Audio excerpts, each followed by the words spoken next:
안녕하세요. 오늘도 감사한 새날입니다. 오늘 창세기 13장 함께 읽도록 하겠습니다. 창세기 12장에서 여호와 하나님께서 아브람을 부르시고 너 고향과 친척 아비집을 떠나서 내게 보여줄 땅으로 가라. 내가 너로 큰 민족을 이루고 또 너에게 복을 줘서 이름이 창대하게 하고 너가 복이 될지라, 이렇게 축복하시는 말씀을 듣고 보여줄 땅을 향하여 출발을 하게 됩니다. 그래서 가나안에 도착을 했지만 그곳에 또 땅의 기근이 심하였을 때 하나님께 의지하지 못하고 인간의 방법으로 또 물이 많은 곳이라고 할 수 있는 애굽에 가게 되는데, 그곳에서 자기 아내를 자기 목숨을 위해서 내어놓게 되고, 그 과정에 하나님께서 끝까지 그것을 또 보호하셔서 많은 재산과 함께 아내와 함께 다시 돌아오는 그런 과정에 있었습니다. 이제 이번에 13장에서는 어떤 일이 벌어질지 한번 같이 읽어보도록 하겠습니다. 창세기 13장. 아브람이 애굽에서 그의 아내와 모든 소유와 롯과 함께 네겝으로 올라가니 아브람에게 가축과 은과 금이 풍부하였더라. 그가 네겝에서부터 길을 떠나 베델에 이르며 베델과 아이 사이 곧 전에 장막 쳤던 곳에 이르니 그가 처음으로 제단을 쌓은 곳이라. 그가 거기서 여호와의 이름을 불렀더라. 아브람의 일행 롯도 양과 소와 장막이 있으므로 그 땅이 그들이 동거하기에 넉넉하지 못하였으니 이는 그들의 소유가 많아서 동거할 수 없었습니다. 그러므로 아브람의 가축의 목자와 롯의 가축의 목자가 서로 다투고 또 가나안 사람과 브리스 사람도 그 땅에 거주하였는지라. 아브람이 롯에게 이르되 우리는 한 친족이라. 나나 너나 내 목자나 내 목자나 서로 다투게 하지 말자. 내 앞에 온 땅이 있지 아니하냐? 나를 떠나가라. 너가 좌하면 나는 우하고 너가 우하면 나는 좌하리라. 이에 롯이 눈을 들어 요단 지역을 바라본즉 소알까지 온 땅에 물이 넉넉하니 여호와께서 소돔과 고모라를 멸하시기 전이었으므로 여호와의 동산 같고 애굽 땅과 같았더라. 그러므로 롯이 요단 온 지역을 택하고 동으로 옮기니 그들이 서로 떠나지라. 아브람은 가나안 땅에 거주하였고 롯도 그 지역의 도시들에 머무르며 그 장막을 옮겨 소돔까지 이르렀더라. 소돔 사람은 여호와 앞에 악하며 큰 죄인이었더라. 롯이 아브람을 떠난 후에 여호와께서 아브람에게 이르시되 너는 눈을 들어 너 있는 곳에서 북쪽과 남쪽 그리고 동쪽과 서쪽을 바라보라. 보이는 땅을 내가 너와 내 자손에게 주리니 영원히 이르리라. 내가 너 자손이 땅의 티끌 같게 하리니 사람이 땅의 티끌을 능히 셀 수 있을진데 너 자손도 세리라. 너는 일어나 그 땅을 종과 행으로 두루 다녀보라. 내가 그것을 내게 주리라. 이에 아브람이 장막을 옮겨 헤브론에 있는 마므레 상수리 숲으로 이르러 거주하며 거기서 여호와를 위하여 제단을 쌓았더라. 아멘. 네, 성경을 쭉 읽다 보면 늘 이렇게 두 부류로 나눠지는 것 같아요. 어떤 상황 속에서 하나님과 점점 더 가까이 가는 방향으로 가는 무리와 인간의 욕심과 인간의 생각으로 인간이 주인된 삶을 살면서 점점 하나님과 멀어지는, 이렇게 두 부류로 나눠지는 것 같은데요. 이렇게 아브람과 또 롯이 애굽이라는 곳을 다녀오고 난 뒤에 이 두 사람은 또 다른 길을 가는 모습을 볼 수 있는 것 같아요. 아브람은 하나님을 따라가는 것이 아니라 본인의 생각대로 갔다가 힘든 일을 겪고 결국은 하나님께서 그 모든 것을 해결해 주시고 아내도 되찾고 재산까지 얻게 되었지만, 그것보다는 정말 하나님 없이는 살 수 없는 우리구나 하는 생각을 하며 하나님과 감사와 찬양을 올려드리는 그런 자리에 서게 되고요. 롯은 그곳을 다녀오고 난 뒤에 그 눈에 보이는 화려하고 부유하고 넉넉한 것에 마음이 뺏기는, 그래서 욕심이 더 가득 찬 사람으로 이렇게 변화되는 것 같아요. 여기 한번 쭉 보겠습니다. 13장 1절에 보니까 아브람이 그 아내와 모든 소유와 그다음에 롯과 함께 네겝으로 올라가니, 처음에 이제 롯이 아브람 이름 바로 뒤에 나오면서 이렇게 나왔던 앞절하고 다르게 여기서는 이렇게 약간 분리되는 느낌이 벌써 나오네요. 그러면서 아브람이 가축과 은과 금이 풍부하였더라. 애굽에서 나오면서 그렇게 더 많은 것을 가지고 이제 나와서 처음 하던 것가 뭐냐면은 4절에 보니까 그가 처음으로 제단 쌓은 곳이라. 그가 거기서 여호와의 이름을 불렀더라. 베델이라 그러면 하나님의 장막이라는 그런 의미인데 그 하나님의 지금 제단을 쌓아서 여호와의 이름을 불렀더라. 이렇게 나와 있는데요. 애굽을 다녀오고 난 뒤에 자기의 잘못된 행동들 그런 것에 대해서 하나님 앞에 정말 무릎 꿇고 회개하는 시간이 있었을 것 같고요. 그 가운데 하나님의 큰 은혜를 경험했기 때문에 감사와 찬송을 올려드리는 그런 시간을 가졌을 거라고 생각합니다. 그런데 여기 아브람 일행 말고도 롯도 양과 소와 장막이 있으므로 이렇게 자기의 이제 재산도 많이 풀어나게 되었네요. 그래서 서로 이 부유하게 늘어난 것 때문에 동거할 수 없는 상황이 되었습니다. 6절에 보니까 그들의 소유가 많아서 동거할 수 없음이니라. 우리 지금 인간 세상에서도 보면은요, 굉장히 부유하고 돈이 굉장히 많은 어쩌면 재벌들 보면은요 가족들이 화목하지 못한 것 같아요. 많으면은 걱정이 없게 서로 더 마음도 부자가 될 것 같은데 그것이 아닌 것 같아요. 오히려 가난한 집에서 서로 힘든 가운데 끈끈하게 서로 사랑으로 하나 되는 그런 모습도 볼 수 있는데요.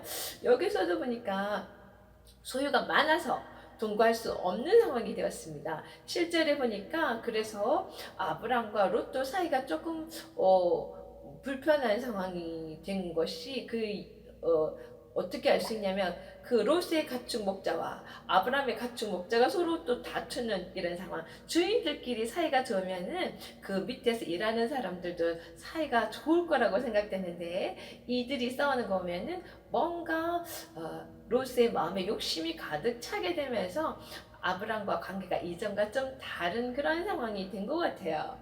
그런데 그곳에 또 하나님의 음성 따라 움직이는 그런 자가 아니라 가나안 사람과 브리스 사람도 그곳에 같이 거주하니까 경쟁이 더 치열하겠죠. 그래서 아브람이 이 모든 상황을 볼 때 정말 하나님을 음성을 듣고 움직이며 또 하나님을 찬양하는 자리로 점점 더 가까이 가는 아브람 눈에 이것이 참 보기 좋지 않았을 것 같고 마음도 불편했을 것 같아요. 그래서 이 가난과 또 브리스 사람들에게 좋지 않는 모습을 보여주는 것도 아니 될 것 같고 또 이렇게 다투는 것도 안 좋은 것 같으니 이제 너는 너 앞에 있는 땅을 보면서 떠나라. 너가 갈 길을 먼저 떠나면 나는 너의 그 반대 방향으로 너에게 피해 주지 않게 가겠다. 이런 제안을 먼저 합니다.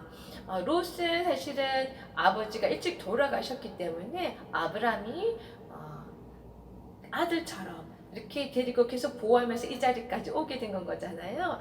롯이 이렇게 재물을 가지게 되고 이 자리에 이렇게 서게 된 것도 아브라함의 그 보호 안에 있었기 때문에 이게 가능한 것일 텐데 롯은 이렇게 제안하는 아브라함에게 양보하고 그런 마음이 전혀 없이 바로 눈을 들어서 요단 지역을 바라본다고 했습니다. 그러면서 소알까지 온 땅에 물이 넉넉하니 눈에 보기에 좋고 그냥 마음이 혹하는 그런 어떤 심적인 상태가 보이는 것 같아요. 이것을 보면서 제가 뭐가 연상이 됐냐면요.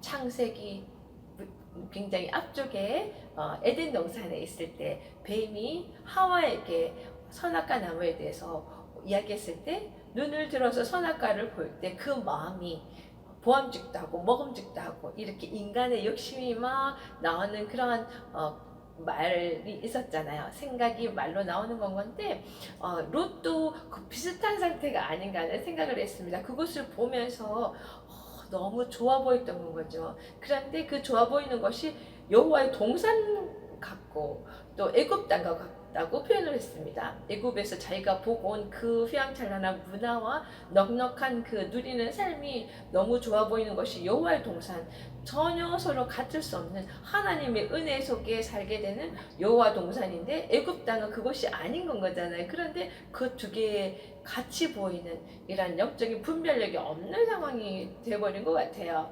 근데 이 바라보는 소알 땅이 얼마나 죄악이 가득한 것인지는 바로 뒤에 보면은 나중에 이것이 멸망하게 될 땅이었는데 그 전의 모습을 본 건 거죠. 근데 그곳에 이미 죄가 점점점 가득 차가는 것을 보지를 못했던 것이에요.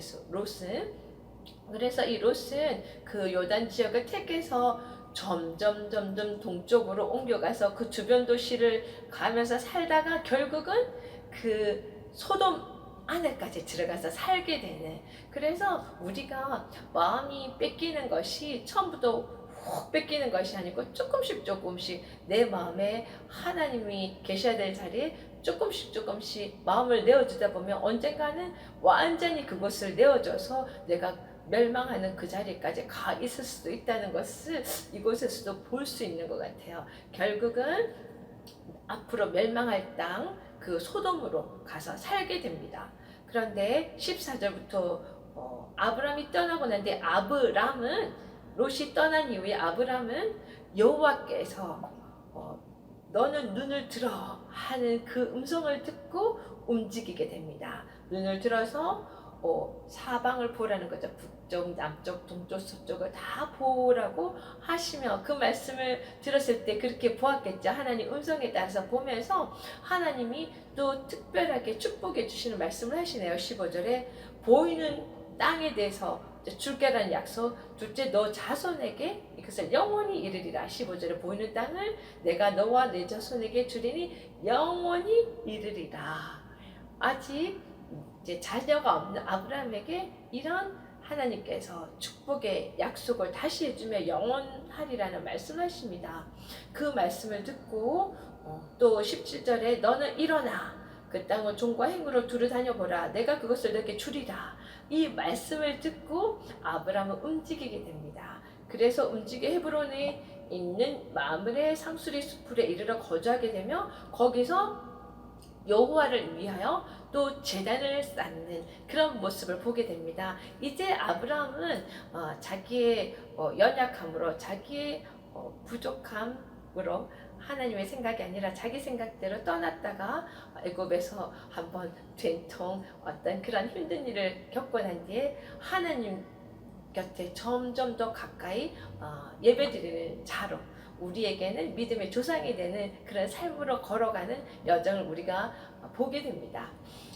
오늘 그래서 제가 준비한 찬송은요, 우리 눈에 보이지 않더라도 하나님의 음성을 계속 약속을 붙들고 걸어가고 있을 때 그곳에서 우리는 가장 복된 곳에 도착할 수 있을 것이고 늘 하나님의 은혜 안에서 그 보호함 속에 살 수 있을 것이라는 그런 믿음이 더욱더 강해지고 있습니다. 이 찬송 부르며 우리 한 번 더 고백했으면 좋겠습니다. 이 눈에 아무 증거 아니 배워도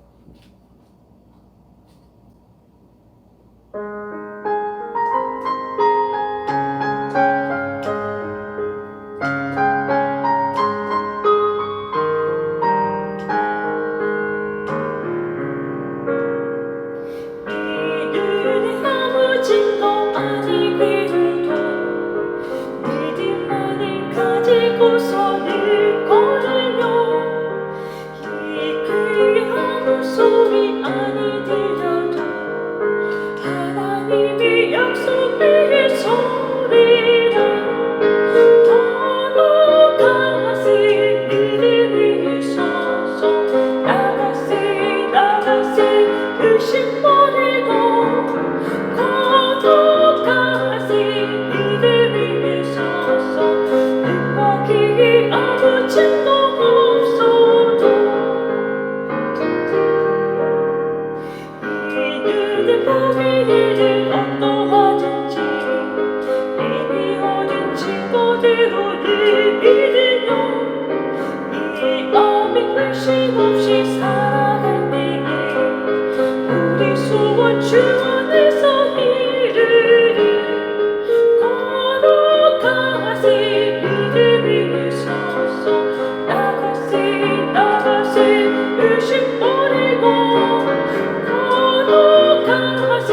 믿음이 있어서 눈과 귀 아무